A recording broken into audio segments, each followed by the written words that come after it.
अमावस्या के दिन सारे पितृदोष समाप्त हो जाएगा। सारा पितृदोष समाप्त। जिनके यहाँ पितृदोष होता है, काल सर्प दोष होता है, वास्तु दोष होता है, उनको ज्यादा कुछ नहीं करना होना।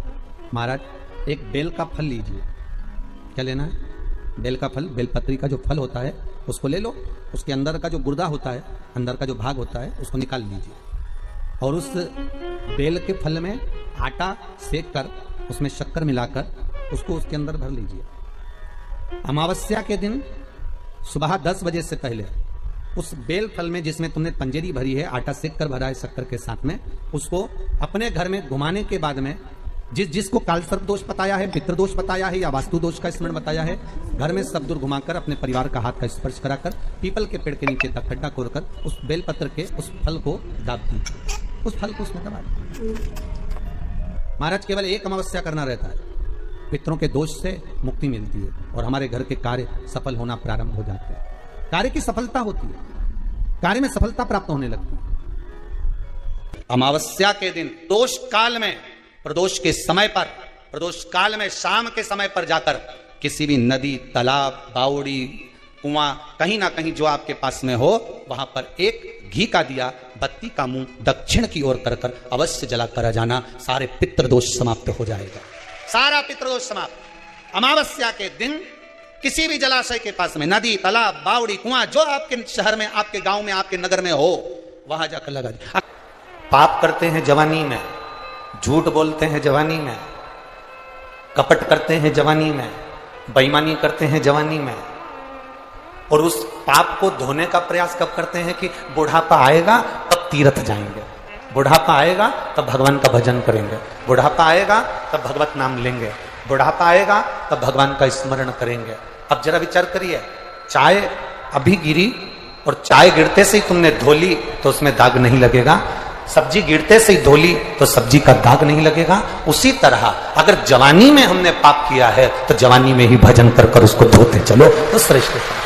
अमावस्या के दिन पितृ शाम के समय प्रदोष काल में शंकर भगवान का नाम जाप कर कर नदी, तालाब, बावड़ी पर पानी पीने जाते हैं। वहां से जल का आचमन कर कर पितृ अपने लोक को चले जाते हैं प्रदोष काल के समय पर। इसलिए प्रदोष काल में जलाशय के पास में बावड़ी, कुआं, नदी, तालाब के किनारे पर दिया लगाया जाता है दक्षिण की ओर मुख कर कर बत्ती का।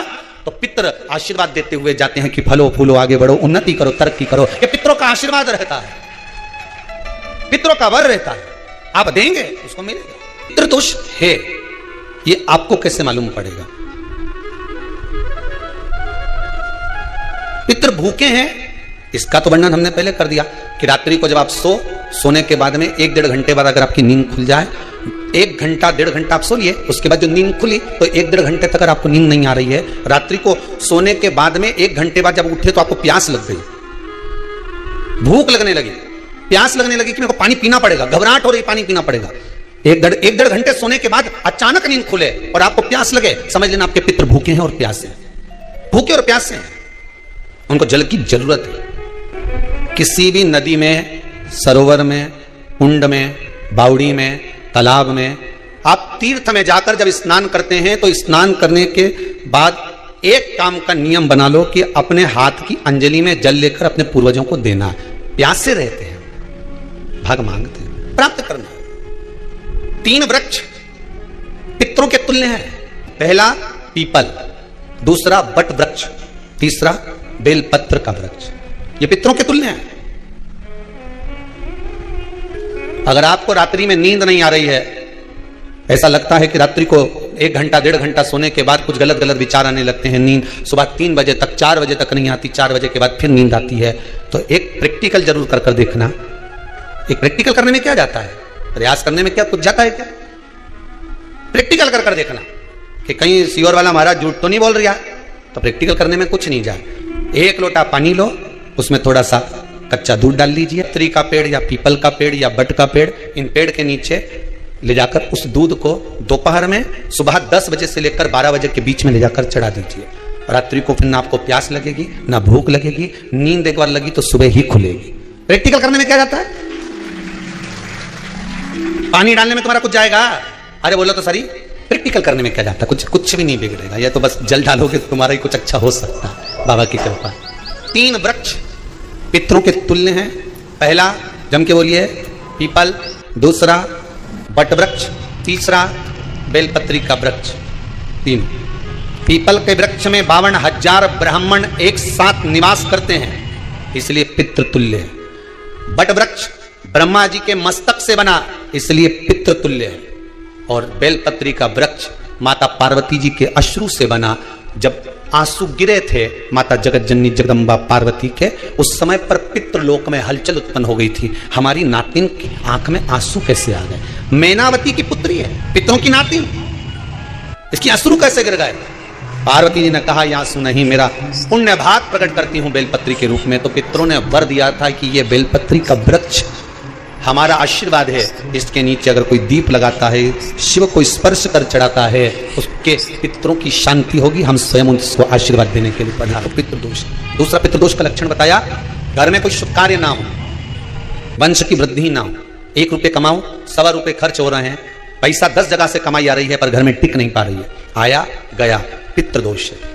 जरा सी कटोरी पड़ी है उसके पीछे विवाद चालू हो जाए, पानी ढुल गया उसके पीछे विवाद हो जाए, या छोटी छोटी बात में घर में क्लेश मचा हुआ है, पितृदोष है। समझ लो हमारे पूर्वज हमसे खुश नहीं, प्रसन्न नहीं। सारी दुनिया के लोग तुमसे कह रहे हैं तेरे घर में पितृदोष है, 1 रुपये कमाते हो, 1.25 रुपये खर्च होता है, मानसिक टेंशन बना रहता है।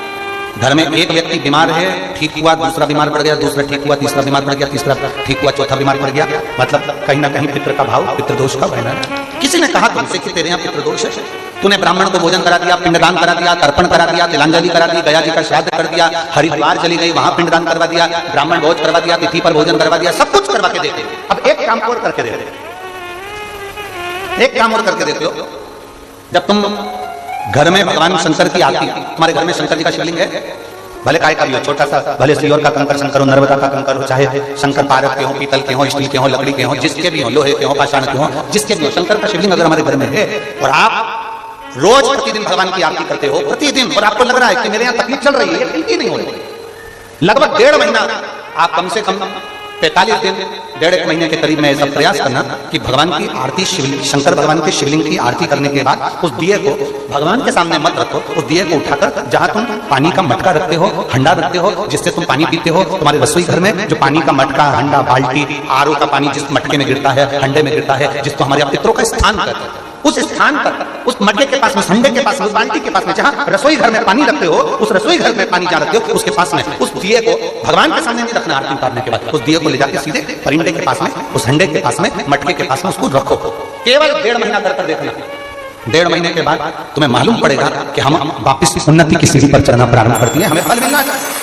अब तुम्हें ना कहीं जाना है, ना कहीं आना है, ना कोई खर्चा है। खर्चा है क्या?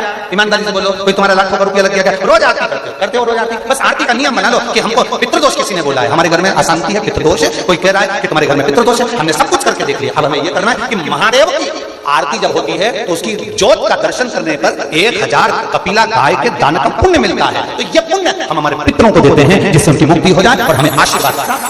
उस दिए को नीचे नहीं रखना, आरती उतारने के बाद आरती पूरी हो जाए तब उस दिए को ले जाकर उसको रखें, तब उस स्थान पर रखें जहां पितरों का स्थान।